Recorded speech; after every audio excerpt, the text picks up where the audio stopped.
Hello बच्चों, आप सबका मेरे YouTube चैनल शिक्षा एजुकेशन ऐप पर स्वागत है। बच्चों, आज जो हम पढ़ने जा रहे हैं उस टॉपिक का नाम है ट्रिग्नोमेट्रिक टेबल। ठीक है बच्चों, आपने जनरली क्या देखा होगा, सब बच्चों की एक प्रॉब्लम होती है सर ट्रिग्नोमेट्रिक टेबल बनती कैसी है, उसको हमें रटना ही पड़ता है। ठीक है, मैं आपको आज ट्रिग्नोमेट्रिक टेबल बनाने सिखाऊंगा कि किस तरीके से बनती है। ठीक है बच्चों, और टॉपिक शुरू करते हैं ट्रिग्नोमेट्रिक टेबल का। बच्चों, ट्रिग्नोमेट्रिक टेबल बनने से पहले आपको एक चीज़ समझनी है। वो क्या समझनी है? छोटी सी बेसिक चीज़ है। आप लोगों ने देखा होगा कि अगर मैं यहाँ पे 1/2 लिख दूँ और इसको डिवाइड करता हूँ 3/4 से, ठीक है, तो इसमें क्या होगा, ऊपर वाले की मल्टीप्लाई क्या होगी, बाहर वालों की मल्टीप्लाई बाहर, और अंदर वालों की मल्टीप्लाई अंदर। तो मैं इसको क्या लिख सकता हूँ, यहाँ पे मैं इसको लिख सकता हूँ 1/4 और बटे में 2/3। मैंने क्या किया, बाहर वालों की बाहर मल्टीप्लाई करी और अंदर वालों की अंदर मल्टीप्लाई करी। इतनी बात समझ में आई? तो मैं इसको क्या लिख सकता हूँ, मैं लिख सकता हूँ 4/6। आपका 3 दूनी 6 हो गया, तो 4/6 हो गया। इतनी बात आपको समझ में आई? अब आप इसके अंदर एक चीज और होगी जो मैं आपको समझा रहा हूं, ये आपकी होगी पहली बात। दूसरी बात आपकी क्या होगी? दूसरी बात होगी, अगर आपका कोई भी नंबर को आप 0 से भाग देते हो, किसी भी नंबर को अगर आप 0 से भाग देते हो, तो उसका मान कितना होगा हमारा? उसका मान हमारा होगा अनंत। उसका मान कितना होगा? उसका मान अनंत होगा। उस नंबर का मान नहीं पता कर सकते। इतनी बात आपको समझ में आई? अब तीसरी बात क्या होगी? तीसरी बात आपकी इसके अंदर होगी, अगर आप किसी नंबर को किसी भी नंबर से 0 को भाग देते हो, किसी भी नंबर से 0 को भाग देते हो, तो उसका मान क्या होगा तुम्हारा? उसका मान होगा 0। ये 3 बात होगी। एक चौथी बात हो रहा है आपकी, इसके अंदर क्या होती है चौथी बात होती है कि पाई का मान क्या होता है? पाई का मान होता है 180 डिग्री या फिर 22/7 या फिर 3.47। बात समझ में आई बच्चों? ये 3 मान पाई के होते हैं। ये मान किसमें होगा? अगर तुम्हारा एंगल डिग्री के अंदर हुआ, ये तुम्हारा 22/7 होगा और ये इसकी वैल्यू खुल के 3.47 आती है। इतनी बात समझ में आई बच्चों आपको? अब बात करते हैं अपने ट्रिग्नोमेट्रिक टेबल की कि ट्रिग्नोमेट्रिक टेबल बनती कैसे है। ठीक है बच्चों, टॉपिक शुरू करते हैं। तो बच्चों, अब जो देखो, मैंने आपको अभी क्या समझाया था, मैंने आपको समझाया था कि पाई के मान कितना होता है हमारा? पाई का मान होता है 180 डिग्री। ठीक है, तो हम सबसे पहले हमें टॉपिक आता है, सबसे पहले सवाल दिमाग में आता है कि सर जो ऊपर वाली लाइन लिखी रहती है ना, कितने डिग्री का एंगल होगा, कि 0 डिग्री का होगा, 30 डिग्री का होगा, 45 डिग्री का होगा, वो कितने का होगा, वही समझ में नहीं आता। तो पहले मैं वो आपको समझाता हूँ। वो कैसे होगा? हमने ऊपर क्या रखा? 0 डिग्री रखी। ठीक है, 0 डिग्री से मतलब क्या हो गया? अगर मैं पाई को 0 से भाग देता हूँ, अगर मैं पाई को 0 से भाग देता हूँ, मैंने अभी क्या समझाया था, आपका 0 ही आएगा। किसी भी चीज को, किसी भी नंबर को 0 से भाग दो तो 0 आता है। ठीक है, अगला पॉइंट क्या है? अगला पॉइंट है पाई को आप 6 से भाग दे रहे हो। पाई को 6 से मतलब क्या हो गया? पाई का मान कितना हो गया? 180/6। तो 6 से आप जब 180 को भाग दोगे तो 6 दिए 18 और 0 की 0, मतलब कि 30 डिग्री। तो यहां से आपका क्या निकल गया? ये आपका निकल गया 30 डिग्री मान। इतनी बात समझ में आई? अब बात आती है पाई/4। पाई/4 कैसे होगा? 180/4। जब आप 4 से 180 को भाग दोगे तो कितना आएगा आपका? 4 चौक 16, 16 से भाग दिया, कितने रह गए आपके पास? आपके पास रह गए 2। उसके बाद 0 लगाई, 0 लगा क्या होगा? 4 पंजे 20, मतलब 45 डिग्री। तो यहाँ पे हमारा क्या निकल गया? 45 डिग्री। ये बात समझ में आई? तो अगर मैं पाई की जगह 3 से भाग दो फिर क्या होगा? 60 डिग्री।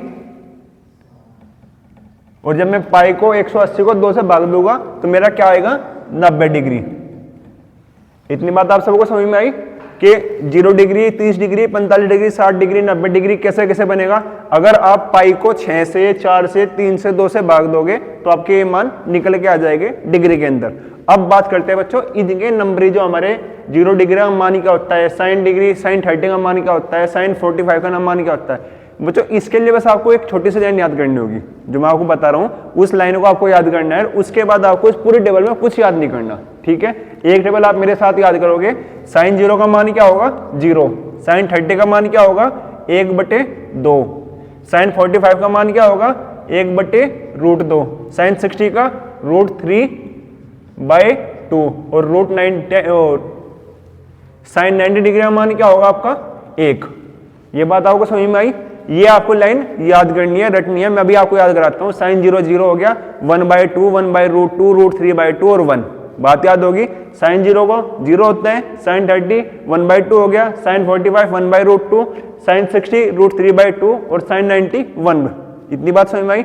अब बात करते हैं कोस के ऊपर। कुछ नहीं करना, जस्ट इसका उल्टा। जैसे आपने साइन थी लाइन सीधी लिखी क्या, इसकी बिल्कुल उल्टी लाइन इधर लिख देनी है। यहाँ पे साइन 91 मान था तो साइन 0 कोस 0 क्या हो जाएगा, 1 हो जाएगा। साइन 60 का मान है √3/2। इस √3 को उठाओ और यहाँ पे लेके आ जाओ, ये आपका हो गया √3/2। ठीक है, उसके बाद क्या होगा, उसके बाद आपका होगा √3/2 के 1/5/4 √45 डिग्री है क्या, 45 डिग्री का क्या होगा 1/√2 है, तो ये ऐसा का ऐसा ही नीचे आ जाएगा। √2 का 1/√2 आ गया। 1/2 इधर है, 1/2 इधर जाएगा, 1/2 और साइन 90 का 0, साइन 0 0 था क्या, तो कोस 90 कितना हो जाएगा, 0 हो जाएगा। मतलब कि जो लाइन हमने साइन के अंदर सीधी लिखी थी वही लाइन हमने बिल्कुल जस्ट उल्टी लिख दी है कोस के अंदर। इतनी बात समझ में आ गई। अब बात करते हैं टेन की। बच्चों टेन के लिए मैं आपको पहले इसका फॉर्मूला याद कराता हूँ। टेन का फॉर्मूला क्या होता है, आपने ट्रिग्नोमेट्री के अंदर देखा होगा, त्रिकोणमिति में देखा होगा कि टेन बराबर क्या लिखा जाता है, टेन बराबर लिखा जाता है साइन बटे कोस। ये लिखवाया था क्या, साइन बटे कोस फॉर्मूला होता है टेन का, कि साइन थीटा बराबर क्या होगा, cos theta upon sine theta upon cos theta हो गया। या टेन ए बराबर क्या लिखोगे, साइन ए बटे कोस ए हो गया। जितने भी यहाँ पे होगा, जो भी टेन के साथ एंगल लिखा होगा वही साइन थीटा में और कोस थीटा में बदल जाता है। इतनी बात समझ में आई। अब बात करते हैं हमने जो मैंने आपको सबसे पहले पढ़ाया था, वो आपको सबसे पहले समझ में आना चाहिए, उसके बाद ही आप इस टेबल को आगे बना पाओगे। मैंने क्या लिखा, टेन के लिए साइन बटे कोस। तो अब जब टेन के लिए मुझे मान लिखने हैं, टेन के लिए मान क्या होगा, टेन 0 लिखना है, तो टेन 0 के लिए क्या हो गया, सबसे पहले साइन का मान लिखो। साइन का मान क्या होगा, अब मैं इसको रिफ्रेश कर देता हूं पहले, नहीं तो आप कंफ्यूज हो जाओगे इसके अंदर। मैं क्या करता हूं, सबसे पहले साइन 0 के लिए लिख रहा हूं, तो साइन के लिए टेन के लिए मान क्या होगा, टेन 0 का, टेन 0 का मान होगा साइन 0 का मान और बटे में कोस 0 का मान, कोस 0 का मान। तो साइन 0 का मान क्या था मेरा, 0 था। साइन 0 का मान क्या हो गया, 0 बटे में कोस 0 का मान क्या है मेरा, कोस 0 का मान है 1। क्या हो गया हमारा, 1। तो मैंने आपको सबसे पहले वीडियो में स्टार्ट होते ही क्या समझाया कि अगर किसी भी मान को 0 को अगर आप 1 से भाग देते हो तो आपका क्या आएगा, आपका मान आएगा साइन 0 अपॉन कोस 1 हो गया। तो टेन 0 का मान क्या होगा, जब 0 को 1 से आप भाग दो क्या हो गया आपका, 0 हो जाएगा। ठीक है, हमने क्या बताया, हमारा टेन का मान निकल गया क्या, 0। कैसे आया, जब 0 को आपने 1 से भाग दिया। और जरूरी नहीं आप ये करो, सीधा सीधा आप देख लो कि साइन बटे कोस करना है, साइन ऊपर लिखा हुआ ही है, कोस आपका नीचे लिखा हुआ है। जब आपको प्रैक्टिस हो जाएगी तो आप सीधा सीधा काट दोगे। मैंने क्या कहा, तो फिर मुझे लिखना है अब जा टेन 30 डिग्री का मान। टेन 30 का मान कैसे निकल के आएगा मेरा, टेन 30 का मान होगा, पहले साइन का मान रखना है 1/2, 1/2 साइन का मान हो गया। उसके बाद क्या होगा, टेन कोस 30 का मान कितना है, √3/2, √3/2। मैंने ये चीज आपको सबसे पहले समझाई है। वो क्या समझाई है कि एक की गुणा आप बाहर वाले में करोगे और अंदर वाले की गुणा अंदर करोगे। इतनी बात समझ में आई। तो जब मैं इसकी गुणा करूंगा किस तरह से होगा, तो मेरा यहाँ पे 1 गुणा 2 हो जाएगा, नीचे वाला ऊपर मल्टीप्लाई करेगा और अंदर वाले की अंदर गुना, क्यों, 2 गुणा √3।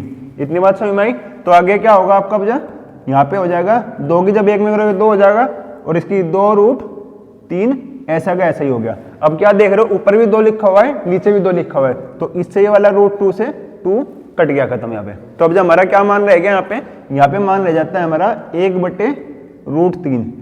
तो हमारा टेन 30 का मान क्या निकल के आ गया, 1/√3। ठीक है, अब जब क्या है, नेक्स्ट आपकी टेन 45। ठीक है, टेन 45 का मान निकालना है। सीधा सीधा मैं वही कर रहा हूँ, जरूरी नहीं है वो करना, मैं वो नहीं समझा रहा आपको, आप समझ गए होगे। अब आगे बात करते हैं। 1/√2 लिखा हुआ है, ये भी 1/√2 है, दोनों के दूसरे पूरे पूरा कट जाएंगे, कट के क्या रह जाएगा मान, सिर्फ 1 मान रह जाएगा।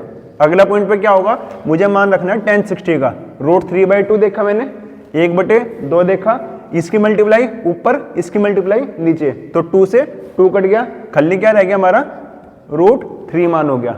बात समझ में आई। अगला पॉइंट क्या है, 1/0, ठीक है। जब मैं एक हो, इस बात को मैं समझाता हूं आपको फिर से एक बार, इस बात को मैं समझाता हूं आपको। मैंने इसके साथ समझाता हूं tan 0 के साथ, tan 0 में और tan 90 में आपको मैं डिफरेंस दिखाता हूं क्या होता है। sin 90 हो गया आपका बटे में cos 90 का मान होगा आपका। sin 90 डिग्री का मान क्या है आपका, sin 90 डिग्री मान है 1, और cos 90 का मान क्या है, cos 90 का मान है 0। इतनी बात समझ में आई। sin 90 का मान 1 है और cos 90 का मान 0 है।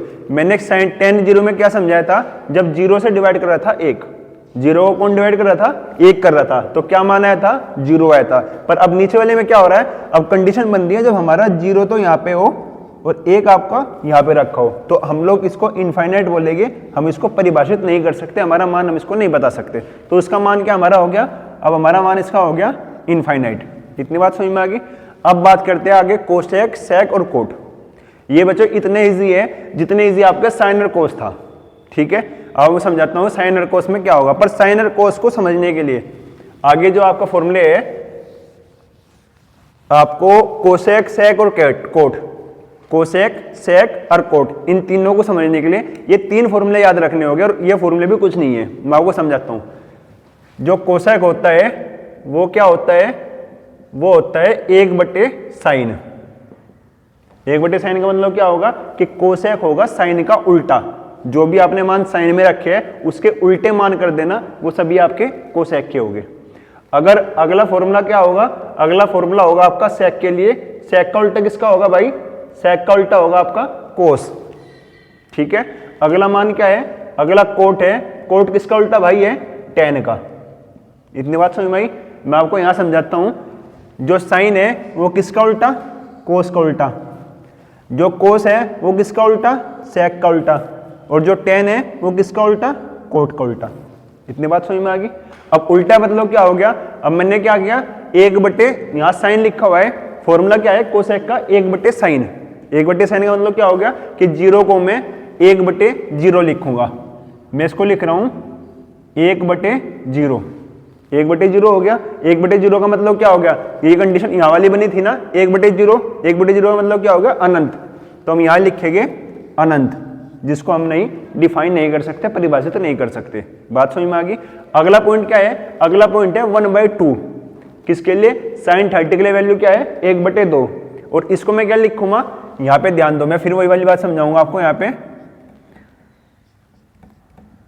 1/1 तो हमारा यहाँ पे पहले लिखा हुआ था और 1/2 इसके लिए आ गया। अब फिर से वही ध्यान रखना है कि अगर मैं यहाँ पे ऊपर वाले की मल्टीप्लाई ऊपर करूंगा और नीचे वाले की नीचे, तो ऊपर क्या होगा, यहाँ पे 2 × 1 होगा और 1 × 1 होगा। तो मैं इसको लिए क्या लिख सकता हूँ, यहाँ सिर्फ 2/1 होगा।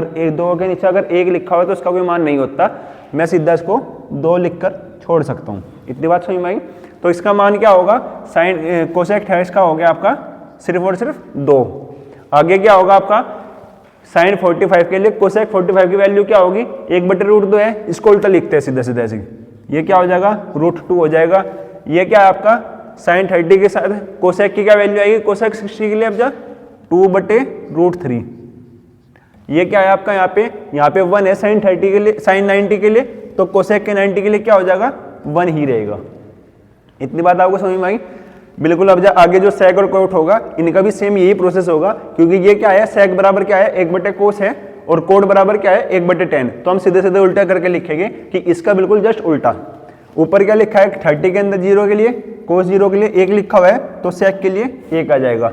अगला क्या है, √2 √3 है, तो उसको उल्टा लिखूँ, क्या लिखूँ मैं, 2/√3। अगला क्या होगा 45 के लिए, 45 के लिए 1/√2 है, तो सीधा सीधा √2। अगला क्या है 60 के लिए, 60 के लिए आपका 1/2, 1/2 को मैं क्या लिख सकता हूँ, सीधा 2, और इसके लिए आपका 0। बात समझ में आ गई। सॉरी, यहाँ पे क्या है, 0 लिखा हुआ है, ध्यान दो इस बात को।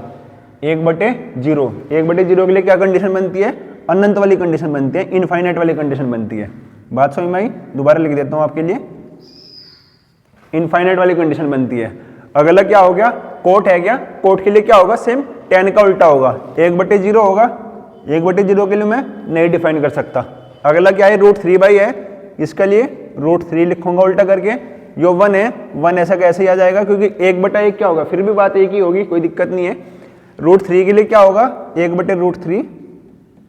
और एक बात ये आप ध्यान दो, इसके लिए मैंने आपको शुरुआत में समझाई है, अगर मैं 1/अनंत को, अगर मैं 1/अनंत लिखता हूं तो इसका मान क्या होगा मेरा, इसका मान मेरा होगा 0। बात समझ में आई? 1/अनंत का मान क्या होगा मेरा, 1/अनंत का मान होगा 0। इस बात को ध्यान रखोगे आप। ठीक है बच्चों, ये आपकी ट्रिग्नोमेट्रिक टेबल थी। अगर इसमें कोई आपको डाउट है तो आप मुझसे पूछ सकते हो, कमेंट करिए, लाइक करिए, शेयर करिए। थैंक यू बच्चों। क्या है जी?